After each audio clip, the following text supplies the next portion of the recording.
Hello प्यारे बच्चों, कैसे हैं आप लोग? आई होप बहुत अच्छे होंगे। और अंतरिक्ष प्रौद्योगिकी चैप्टर को आपने बहुत अच्छे से पढ़ा होगा। उससे संबंधित कुछ और भी क्वेश्चन आप लोगों के लिए लेकर उपस्थित हुए हैं और यहाँ पे कुछ आपको नए पॉइंट्स भी जानने को मिलेंगे और यहाँ से आपका बहुत सारा चीज़ क्लियर हो जाएगा। अगर एग्जाम में क्वेश्चन बनेगा तो आप लोगों को प्रॉब्लम नहीं होगा।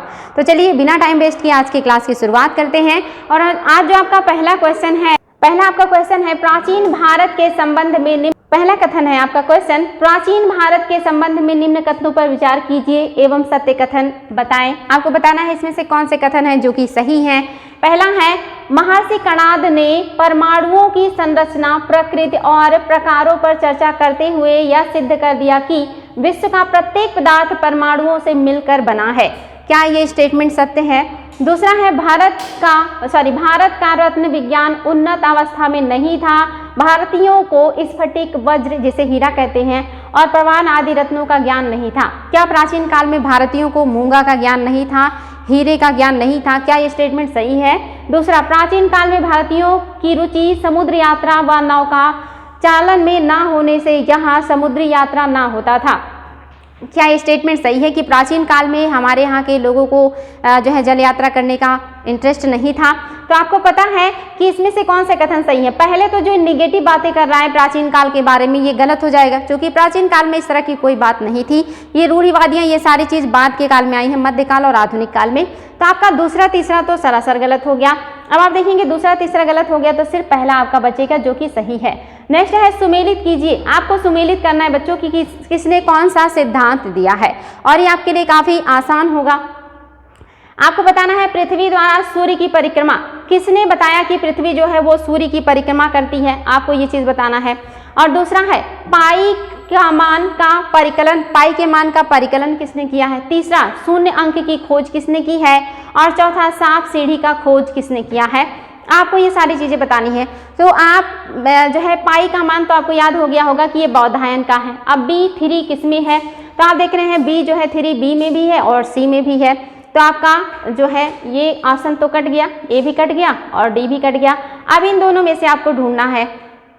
आपको बताना है कि सांप सीढ़ी का खोज किसने किया। तो आपको नए व्यक्ति मिल रहे हैं जो है ऑप्शन में ज्ञानदेव। तो आप देखिए D में 4, आप देख रहे हैं दोनों में D में 4 है। अब आपको ढूंढना है कि शून्य अंक की खोज किसने किया है। तो आपने देखा था शून्य अंक के बारे में किसने बताया था, तो आर्यभट्ट ने शून्य अंक के बारे में बताया था। और साथ ही आर्यभट्ट ने पृथ्वी अपने धुरी पर घूमती है ये भी बताया था। और आर्यभट्ट ने ये भी बताया था कि जब चंद्रमा पृथ्वी और सूर्य के बीच आती है तो सूर्य ग्रहण होता है और जब पृथ्वी चंद्रमा और सूर्य के बीच में जाता है तो चंद्र ग्रहण होता है। लेकिन पृथ्वी सूर्य का चक्कर लगाती है ये शुद्ध रूप से किसने कहा था, भास्कराचार्य ने कहा था। तो 1 का 2 यानी कि ऑप्शन नंबर बी आपका करेक्ट हो जाएगा। मध्यकाल के संबंध में निम्न कथनों पर विचार कीजिए एवं सत्य कथन बताएं। तुर्क के बाबरी में तोप के जो है शोले बनाने का भी वर्णन है। दूसरा, टीपू सुल्तान के समय तंजौर में सुनहरी सतह वाला कागज बनाया जाता था। और आपका तीसरा, आगरा क्षेत्र में मध्यकालीन सिंचाई पद्धति के रूप में पार्सियन चक्र का प्रयोग होता था। आपके लिए नया स्टेटमेंट हो सकता है लेकिन आपके आगे से आपके लिए नया नहीं रहेगा। इसको बार बार देख लीजिएगा कि कौन सा सही है। तो अगर आपके लिए नया है और आपको नहीं पता है कि इसका आंसर क्या होगा तो याद रखेंगे बच्चों, इसका पहला और दूसरा दोनों सही है। ऑप्शन नंबर सी आपका करेक्ट हो जाएगा। पहला और तीसरा सही है, दूसरा जो है ये गलत हो जाएगा। नेक्स्ट है, निम्न कथनों पर विचार करें एवं सत्य कथन का चयन करें। पहला, शांति स्वरूप भटनागर के प्रयास के फलस्वरूप भारत में परमाणु ऊर्जा आयोग की स्थापना हुई। दूसरा, वैज्ञानिक एवं औद्योगिक अनुसंधान परिषद की स्थापना में होमी जहांगीर भाभा का महत्वपूर्ण योगदान रहा। तीसरा, doctor M.S. Swaminathan, doctor P.B. Paul और डॉक्टर नॉर्मन बोरलॉग भारत में हरित क्रांति के अगुवा हैं। अब आपको बताना है बच्चों इसमें से कौन सा कथन है जो कि सत्य है। और आई होप आपने इसको अच्छे से ढूंढ लिया होगा कि कौन सा सही है, क्योंकि आपको पता है कि ये जो कह रहा है कि शांति स्वरूप भटनागर के प्रयास से नहीं, परमाणु ऊर्जा आयोग का जो गठन हुआ है वो हमारे जो वैज्ञानिक हैं भाभा जी के वजह से हुआ है। और वैज्ञानिक एवं औद्योगिक अनुसंधान परिषद की स्थापना होमी जी के योगदान से नहीं हुआ है। तो पहला दूसरा आपका गलत हो जाएगा। सत्य कथन पूछा है तो आपका जो सही है वो ऑप्शन नंबर डी सही हो जाएगा। ये चीज़ याद रखेंगे, यहाँ पे ऑप्शन को एक्सचेंज कर दिया इसलिए गलत हो गया है। नेक्स्ट है निम्नलिखित को सुमेलित कीजिए। आपको इसको सुमेलित करना है, आपके पास कूट है और आप कूट की सहायता से सही कर सकते हैं। पहले होमी जहांगीर भाभा, दूसरे हैं जगदीश चंद्र बोस, तीसरे हैं शांति स्वरूप भटनागर, चौथे हैं सीवी रमन। अब आपको बताना है अनुसंधान प्रयोगशाला के जनक कौन है, नाभिकीय विज्ञान के जनक कौन है और किसके जन्म दिवस पर विज्ञान के रूप में बनाया जाता है, विज्ञान दिवस मनाया जाता है, और क्रेस्कोग्राफ का विकास किसने किया है। तो आई होप आपको ये बहुत आसानी से आप ढूंढ सकते हैं कि जो होमी जहांगीर भाभा है ये आपके नाभिकीय विज्ञान के जनक हैं। तो पहले का 2 किसमें है, ऑप्शन नंबर बी में ही है। आपको सही ऑप्शन ऐसे ही मिल गया। अब बाकी आप आसानी से कूट मिला सकते हैं, हमने एक ऑप्शन से ही सही कर दिया है। ऑप्शन नंबर जो बी है ये आपका करेक्ट हो जाएगा। आगे है बच्चों, आगे देख लेते हैं, थोड़ा और मैच कर लेते हैं। आप देख रहे हैं बी में 2 और डी में भी दूसरा है, तो यानी कि थोड़ा सा आपको और भी देखने की जरूरत है। तो आपके जो जगदीश बोस हैं इन्होंने किस चीज का विकास किया है ये आपको जानना है। साथ ही शांति स्वरूप भटनागर ये किससे जुड़े हुए हैं, और सीवी रमन, आपको जानते हैं सीवी रमन के नाम पर या जन्म दिवस पर ही विज्ञान दिवस मनाया जाता है। तो डी का 3 आपका ऑप्शन नंबर बी करेक्ट हो जाएगा, यानी कि ऑप्शन नंबर बी ही सही था। और इस तरह से आप 1-2 ऑप्शन से भी कभी कभी सही आंसर तक पहुंच सकते हैं। नेक्स्ट जो क्वेश्चन है, निम्न कथनों पर विचार कीजिए और आपको बताना इसमें से कौन से हैं जो कि सुमेलित हैं। क्या महर्षि कणाद वैशेषिक दर्शन से जुड़े हुए हैं, या महर्षि कपिल योग से जुड़े हुए हैं, क्या महर्षि पतंजलि सांख्य से जुड़े हुए हैं। तो मैंने आपको सांख्य दर्शन पढ़ाया था और मुझे यकीन है कि आप इसको बहुत आसानी से सही कर सकते हैं। आपको कणाद वैशेषिक से है ये तो सही है, लेकिन महर्षि कपिल ये सांख्य से हैं, पतंजलि योग से हैं, इसलिए दोनों एक्सचेंज हो गया। तो आपको बताना है सही कौन सा है। तो आपका सिर्फ सही कौन सा हो जाएगा, केवल एक सही हो जाएगा, क्योंकि दूसरा तीसरा जो ऑप्शन है वो एक्सचेंज हो गया है, उसको बदलना पड़ेगा। चलिए आगे बढ़ते हैं बच्चों। निम्न कथनों पर विचार कीजिए एवं कथन से संबंधित भारतीय जो वैज्ञानिक का नाम, यानी कि यहाँ पे वैज्ञानिक का नाम दिया है और आपको बताना है किस वैज्ञानिक के बारे में यहाँ पे डिटेल में दिया हुआ है। आपको ये डिटेल पढ़ना है और वैज्ञानिक का नाम आपको ढूंढना है। पहला है प्रसिद्ध गणितज्ञ जिन्होंने खुद से गणित सीखा और अपने जीवन काल में गणित के लगभग 3900 प्रमेयों का संकलन किया है इन्होंने।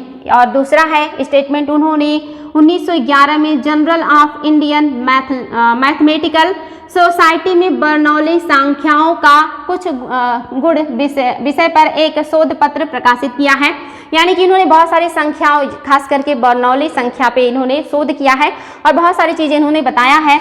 उनका जन्म दिवस भारत में राष्ट्रीय गणित दिवस के रूप में मनाया जाता है। और इतना स्टेटमेंट जानने के बाद तो आपको पता चल गया होगा कि किसकी बात हो रही है, क्योंकि डिटेल क्लास में हमने इनके बारे में बात किया था और ये काफी महत्वपूर्ण पर्सनालिटी हैं। अब आपको ये पढ़ने के बाद ऐसे भी समझ में आ गया होगा कि ये श्रीनिवास रामानुज है, जो कि भारत के महत्वपूर्ण गणितज्ञ हैं और इन्होंने बहुत ही बेहतर काम किया है गणित के क्षेत्र में। बहुत सारे इन्होंने शोध किए हैं, बहुत सारे नए इन्होंने नियम बताए हैं गणित के लिए।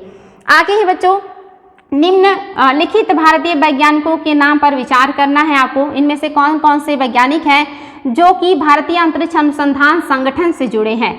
तो क्या सीवी रमन हैं, दूसरे हैं जो है डॉक्टर होमी जी भाभा, और तीसरे हैं डॉक्टर विक्रम साराभाई, और चौथे हैं डॉक्टर APJ कलाम। तो आपको बताना है कि इनमें से कौन कौन से हैं जो कि आपके जुड़े हुए हैं अंतरिक्ष अनुसंधान संगठन से।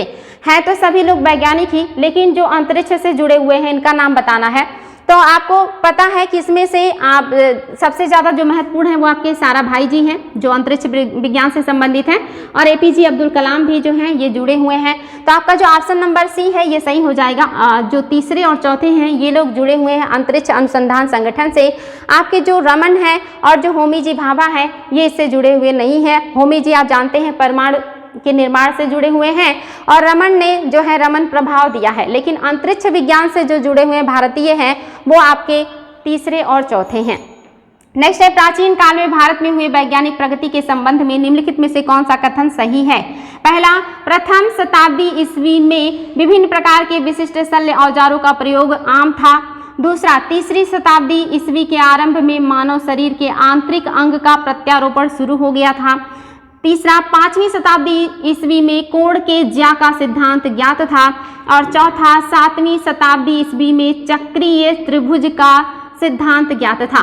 तो आपको बताना है बच्चों इसमें से कौन से कथन है जो कि सही है, और मुझे नहीं लगता ये आपको सही करने में प्रॉब्लम होगा, क्योंकि आपको पता है हमारे यहाँ हृदय का जो प्रत्यारोपण है ये बहुत देर में शुरू हुआ है। और यहाँ पे कह रहा है कि 3री सदी ईस्वी के आरंभ में ही मानव शरीर के आंतरिक अंगों का प्रत्यारोपण शुरू हो गया था, यानी कि हमारे शरीर के अंदर जो पार्ट्स हैं जैसे हार्ट है या दूसरे पार्ट जो हम प्रत्यारोपित करते हैं किडनी है, तो इसका प्रत्यारोपण शुरू नहीं हुआ था, ये काफ़ी लेट में हुआ था। तो दूसरा अगर एलिमिनेट करेंगे तो आप देखेंगे आपका ये भी कटेगा और ये भी कटेगा, और आपका या तो सिर्फ तीसरा चौथा होगा या पहला तीसरा चौथा होगा। तो आपका ऑप्शन नंबर सी है, पहला भी सही है, तीसरा और चौथा भी सही है। ऑप्शन नंबर सी आपका करेक्ट हो जाएगा। नेक्स्ट है निम्न कथनों पर विचार कीजिए एवं सत्य कथन का चयन करें। पहला है आचार्य कपिल को ब्रह्मांड विज्ञान के जनक के रूप में जाना जाता है। दूसरा, ऋषि पराशर वनस्पति विज्ञान के जनक माने जाते हैं। तीसरा, कालिदास द्वारा रचित अष्टाध्यायी मात्र व्याकरण ग्रंथ है।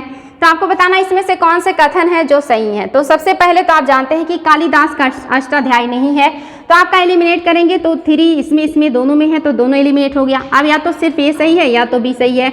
आपको पता है आचार्य कपिल को ब्रह्मांड विज्ञान के जनक के रूप में जाना जाता है, ये बिल्कुल सही है। और ऋषि पराशर वनस्पति विज्ञान के जनक माने जाते हैं, ये भी सही है। ऑप्शन नंबर बी आपका करेक्ट हो जाएगा। तीसरा बिल्कुल ही गलत है। अष्टाध्यायी आप जानते हैं पाणिनि का व्याकरण ग्रंथ है, संस्कृत में लिखा हुआ है।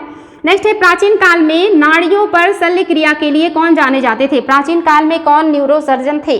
तो ये आपको काफ़ी आसान होगा बताना। आपको बताना है क्या ये चरक थे या सुश्रुत थे या वाग्भट्ट थे या सभी थे। तो सभी तो नहीं हो सकते, ये तो कंफर्म है क्योंकि हमने पढ़ा है कि कौन किस क्षेत्र का विशेषज्ञ है। तो ऑप्शन नंबर ए आपका सही हो जाएगा।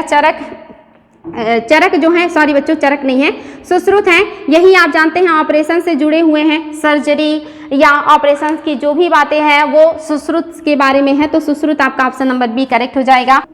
नेक्स्ट क्वेश्चन है आपका, शुल्ब सूत्र की रचना की है। किसने शुल्ब सूत्र की रचना की है। मैंने आपको बताया था शुल्ब सूत्र आपके लिए बहुत इंपॉर्टेंट है, एग्जाम में बार बार आता है। तो आपको बताना है कि शुल्ब सूत्र की रचना किसने किया है। क्या ये पाणिनि का है या वाग्भट्ट का है या बौधायन का है या सुश्रुत का है। तो आपके लिए काफ़ी आसान है, जो कि आपने देख लिया कि किसने कौन सी रचनाएं की हैं और ये कंफर्म है। तो आपको पता है कि जो ये बौधायन है इन्हीं ने ही शुल्ब सूत्र लिखा है, और ये जो है भारत का सबसे प्राचीन गणित ग्रंथ है जिसमें यज्ञ वेदियों के माप का जानकारी मिलता है।